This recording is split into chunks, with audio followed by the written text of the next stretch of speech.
Selamat sore para netizen dimanapun kita berada. Salam inspirasi bagi kita semua. Menarik begitu kan? Sangat-sangat menarik ya terkait dengan adanya dugaan-dugaan yang kemudian ada kecurangan lah, ada inilah, ada itu begitu kan.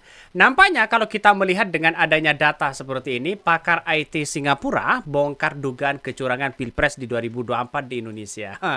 Sampai-sampai dibongkar loh begitu kan. Sampai-sampai ini menjadi trending di situ begitu. Artinya apa? Artinya masyarakat hari ini sudah melihat apakah dugaan-dugaan besar itu ya terjadi atau tidak begitu kan. Karena asumsi kita kalau memang ada dugaan-dugaan kecurangan, kita ada MK nanti yang harus kita menjadi acuan ya untuk mencari keadilan di situ begitu. Nampaknya mereka ya sistemnya sudah dikendalikan orang-orang mereka begitu kan. Jadi jadi apakah tidak malu bangsa kita begitu kan? Bahkan sampai-sampai pakar IT Singapura ya bongkar dugaan kecurangan Pilpres di 2024 di Indonesia. Apakah kita tidak malu? Sebab saya pribadi malu begitu. Karena apa? Karena nampaknya hari ini begitu ya melihat situasi kalau didengar oleh negara-negara lain percuma ya Prabowo menang kalau ada dugaan-dugaan misalnya kecurangan ya yang terjadi. Tapi bagi kami adalah secara demokrasi melihat dengan tatanan kita itu sudah mencidrai begitu sampai-sampai pakar IT Singapura turun tangan melihat ya dan membongkar dugaan-dugaan kecurangan Pilpres di 2024 ini. Artinya kita lihat saja begitu kan. Melihat bagaimana ya kelakuan-kelakuan mereka, sistem mereka, katanya cloud-nya mereka sudah tersambung ke mana begitu kan. Sampai-sampai ya sistemnya kalau dikendalikan mereka saya nggak tahu apa maksudnya begitu. Tapi yang jelas kalau memang ada indikasi-indikasi itu, kita kan seharusnya kan ada MK yang harus kita perjuangkan di situ. Apa maksudnya, apa tujuannya, implementasinya apa. Kalau ada dugaan-dugaan kecurangan, bawalah di pengadilan. Ya bawalah di MK ke Mahkamah Konstitusi sebagai sengketa pemilu di situ begitu kan. Saya malu kalau ada pakar IT Singapura membongkar habis-habisan ya terkait dengan adanya dugaan-dugaan kecurangan ini. Kenapa saya malu? Karena kenapa kok sampai bocor ke orang luar begitu kan? Apakah saking bobroknya pemilu di Indonesia kok sampai begitunya? Itu yang saya maksud di situ begitu. Jadi artinya apa? Artinya masyarakat kalau melihat dengan situasi itu saya kira ada nuansa-nuansa yang tidak baik begitu kan ya kepada kita di sini begitu. Ya nampaknya masyarakat mulai agak gimana begitu. Salah satunya ini. Pakar IT Singapura bongkar ya kecurangan ya Pilpres di 2024. Banyak komentar-komentar netizen. Nah, lo gimana ini begitu? Bahkan satu sisi ada yang mengatakan malu ya ke KPU ya negara di luar negeri menyaksikan kebodohan kalian hanya untuk membuat negara ini hancur. Itu duit biaya pemilu dibiayai oleh masyarakat Indonesia, bukan duit dari calon tertentu. Ini komentar-komentar dari netizen. Ada lagi yang berkomentar ya, kenapa kok bisa begini? Ya data tidak sesuai katanya begitu kan. Ini siapa yang salah? Ya kita cek saja begitu kan di situ. Jadi artinya apa? Artinya masyarakat hari ini melihat nuansa-nuansa politik seperti ini ya kita lihat saja nanti begitu. Karena dugaan-dugaan itu begitu banyak begitu kan. Ketua KPU aja ya kompeten entah dari asal dia bisa jadi ketua KPU ya. Moralnya ya aja begitu. Melanggar etik pula yang mau diharapkan dia apa? Kejujuran. Apakah kejujuran? Apakah ya gak mungkin yang ada persekongkolan katanya begitu. Ngeri ya komentar-komentar dari netizen ini. Tapi bagi kami adalah begini, siapapun ya nanti demokrasi, siapapun yang mengelola demokrasi kita, pemilu apapun begitu kan.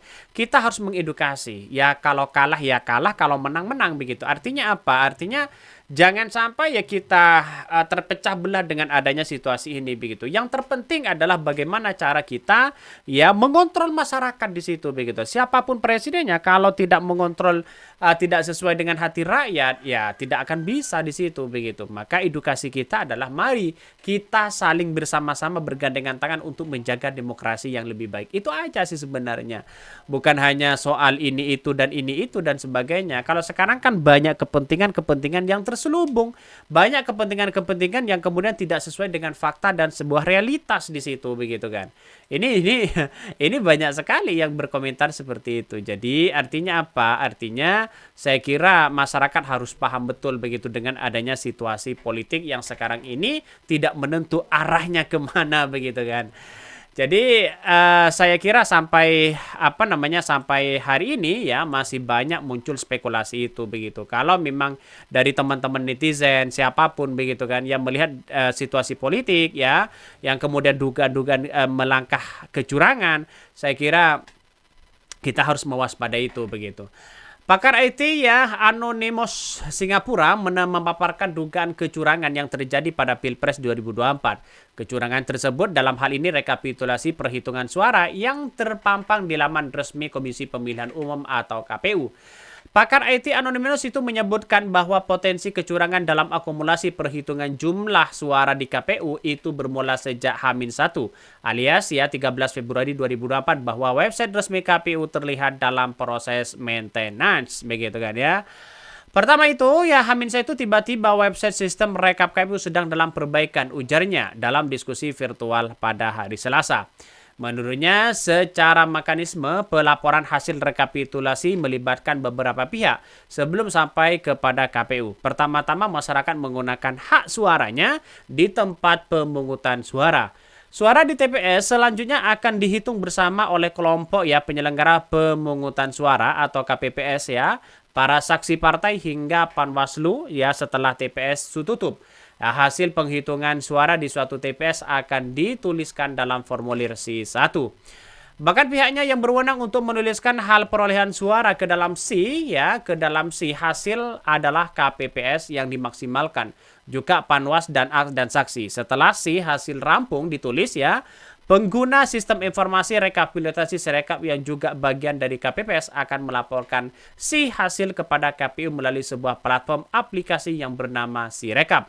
Ada satu sistem yang kini menerjemahkan hasil foto formulir C1 ya di sini. Sehingga TPS itu kan HP yang digunakan berbeda utamanya untuk resolusi foto.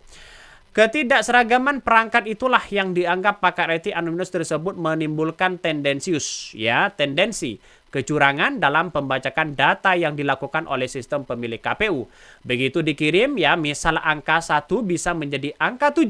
Jadi yang awalnya 1 tapi dihitung angka 7 pungkasnya. Wow, ternyata memang benar-benar dibongkar begitu kan ya. Kalau sudah seperti ini gimana coba? Dibongkar habis-habisan seperti ini, apakah tidak malu? Bagi kami adalah malunya luar biasa begitu. Kenapa? Karena saya pribadi begitu melihat dengan situasi seperti ini, satu malu begitu karena orang lain yang membongkar, karena negara-negara lain yang membongkar itu. Tapi yang kedua adalah kok ada sistematis yang bisa dikendalikan. Dalam sistem itu bisa dikendalikan orang.